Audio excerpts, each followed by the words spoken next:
Hey guys, it's Bub here, and in this video we're going to be installing and taking a brief look at Windows 7 build 6801.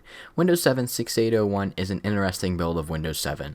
It has a lot of UI elements from Windows 7, but also a lot of UI elements from Windows Vista. This build of Windows 7 was still using the Windows Vista theme, so we see a lot of common UI elements that are shared with Windows Vista. There's also a ton of features that were added that did not make it to the final build of Windows 7, and overall beta builds are really fun to take a look at. So in this video I'll be showing you how to install Windows 7 build 6801, and then I'll be showing you just a brief look around the operating system. So I've already have the virtual machine created. This machine has 4 GB of memory and 2 processor cores, and the DVD that I have, I need to actually select it. The download link for this ISO will be in the description. As we can see, it was last modified in 2008, so this is a very old version. And the first thing that we have to do before we even boot into the operating system is go ahead and open our BIOS.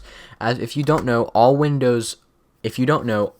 of the Windows betas have time bombs, and if the BIOS date is set to something past this certain time bomb date, Windows will refuse to boot. So for this, we need to set our BIOS date to 09/14/2008. From there, we can go ahead and save our changes, and then we can go ahead and boot into the operating system. First things first, booting into the installer, we can see that we do have the Windows Vista loading animation. Now this will not be present in the actual operating system booting, it was changed to something else. But as for the startup on the setup, this is what we have. And here we are inside of the Windows 7 setup. Now personally, I really like this background, and I kind of wish Microsoft kept it when they released the final build. I really like the way that the sun rays look, and overall I really like it. So we can see that this is changed to Windows 7, and the text down here does say Windows 7, but it does say copyright 2007, not 2008 when this was released. So we can go ahead and click next and install now. The please wait is in the middle of the screen versus on the final build of Windows 7 it was on the bottom. Now we can see that the EULA does classify itself as Microsoft Windows 7 up here. Microsoft pre-release Windows 7 operating system, and this is basically the same thing that you'll see in every new version of Windows. We can go ahead and select the license terms and click next. Of course, custom, install. Now this window has not changed since Windows Vista. It looks exactly the same, so we're going to go ahead and click next and let the operating system install. Alright, so the first stage of setup has completed. We've successfully installed the operating system, and now we get our first look at the new starting Windows animation. We can see it does say starting Windows like the final version of Windows 7 did, but we have this loading bar with a kind of shadow under it. It looks cool, but I don't think it would be practical. Alright, so now that our Windows 7 setup has completed, we can see that this is identifying itself as Windows 7 Ultimate. Personally, I don't think that this really matters. I think there was only really one build of the beta versions, and that was probably Ultimate. But the setup for Windows 7 actually hasn't changed much since the beta. So this, we're just going to type in Windows and go ahead and skip the password. Now, I don't have a product key, so I can just go ahead and uncheck automatically activate Windows and then click next. Let's ask me later for updates and go ahead and just use this time. We're going to go ahead and choose a public network because that's what I always choose. And now we are logging in to Windows 7. Taking a look at just our login screen, I mean, it looks identical to the one that we see on Windows 7, except, of course, the different background. I really cannot stress how much I like this background, and I wish they would have kept it.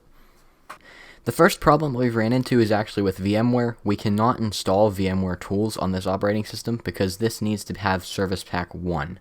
Now, that is a little bit interesting to me, considering that this technically is Service Pack 1, but whatever. Now that was actually just the standard VMware tools. That was meant for Windows 7 and above. Now I may be able to run Vista VMware tools because I really want to see the arrow. Nope, the Vista VMware tools does not work on this copy of Windows. So therefore we cannot see the arrow that is meant to be on this machine. However, we should be able just to go ahead and change the resolution, I would think. Alright, yes, we can change the resolution to full screen, but it's very laggy. So we're just going to go ahead and go back, and we'll just use this. Now, at first glance, you may not actually think there's a lot different with this version. However, taking a look at the taskbar, we can see that on this side it looks the same, but as we move over, we can see some things look a little bit different. This is totally different. This looks like a combination of XP and Vista. It's a little bit weird. We can see that we have the Show Desktop button over here and over here. Our sound mixer looks different. It has that weird border, like I mentioned with this tray menu. Taking a look in the Start menu, we can see that the Start menu looks almost the same. There's different buttons down here, including Shutdown and Lock. Locking the computer, we can see that this looks exactly like Windows 7 and Windows Vista, going ahead and logging back in. On the desktop, we do have a send feedback option. However, to do that, we have to enter a product key. And of course, we don't have a product key, so we can't send feedback to servers that probably don't even exist anymore. By default, in the Start menu, the only three things that are here is Windows Media Center, Windows DVD Maker, and Getting Started. Getting Started is really weird. We can see that find out what's new in Windows 7 Ultimate Item 1, 2, and 3. Obviously, they didn't decide what was going to be new. Here, Microsoft says Windows 7 is going to be specialized for laptops, optimized for entertainment, designed for services, ease of ownership, and personalized computing for everyone. So that's all that's in Windows Help and Support for what's new in Windows 7. I believe that there was more in the actual final release of Windows 7. However, that's what they say, and I think they delivered pretty well on that promise. Everything else, I believe, is exactly like it was in Windows Vista, add new users, whatever. This is all the same. Taking a look at some of our pre-installed programs, there are games installed. These are all the same games that we found on Windows Vista. Actually, no. These aren't the same ones we found on Windows Vista. We are missing Inkball. These are the same suite of games that Windows 7 did come with, but there is no Inkball. I don't think Windows 7 actually came with the internet checkers either, but hey, whatever. This isn't going to work anyway because there is no internet checkers anymore. They took that down. Accessories, all these same things really came with Windows 7. Snipping tool, I believe, was new at the time. Maybe, maybe not. I can't exactly remember. However, it works exactly like you'd expect. It's a snipping tool. Windows PowerShell v2 was something new. We have graphical console PowerShell and then regular PowerShell. I don't think Windows Vista came with PowerShell, which is why I say this is a little bit new. This is pretty much like your standard PowerShell, except now we have really weird things that we can move along all the way down there when there's nothing down there. Taking a look inside of my computer, we can see that this is looking different from Windows 7, but almost identical. We can see that this looks nothing like Windows Vista's. I believe this is what Windows Vista's my computer should have looked like, but obviously it doesn't.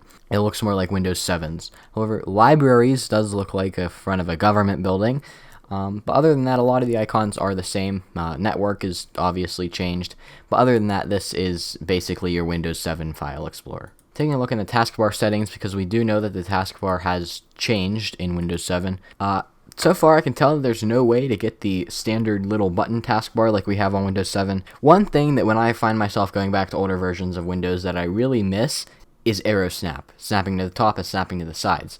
Well, Windows Vista didn't have that. But this build of Windows Vista /7 does have arrow snap. We can snap to either side. Now, obviously, it doesn't look as good as it does in the final build, where with the animations, but it works. And I'm really glad to see that brought to this build of Windows. This is something that I use every day on a day-to-day basis.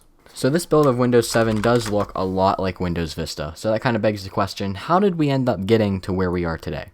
Well, a lot of experimenting. A ton of experimenting got us where we are today, and that is really ultimately the answer to that question. And so with that, thank you so much for watching this video, guys. Make sure to drop a like and subscribe if you're new around here, and the download for this version of Windows 7 will be in the description. So thank you all for watching, and I'll